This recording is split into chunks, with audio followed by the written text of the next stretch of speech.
A massive fire at an old furniture factory in Stewartstown on Saturday, still smoldering this morning. Fire chief says he expects it to continue for several days. Kayla Schmidt live in Stewartstown Borough with the latest. Good morning, Kayla.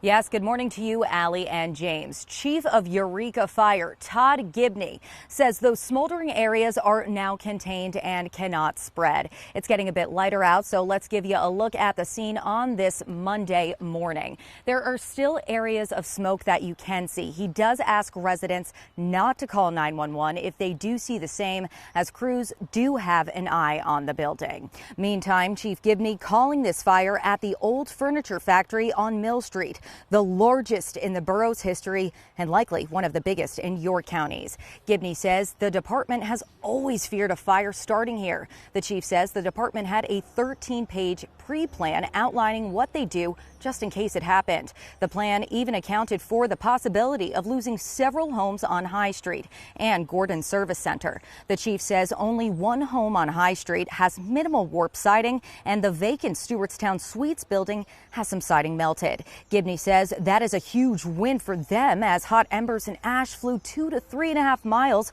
away from the fire scene, a 250,000 square foot building in flames. We spoke to a borough resident who was leaving his home early that morning.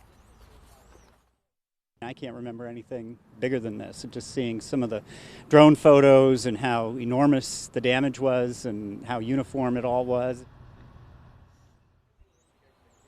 And Allie and James, still no word on how this fire started. Police are asking residents with cameras to check for suspicious activity between 1:30 and 2:30 a.m. around when the fire started. Southern Regional Police and the State Police Fire Marshal are currently investigating. Live in Stewartstown Borough, Kayla Schmidt, ABC 27 News.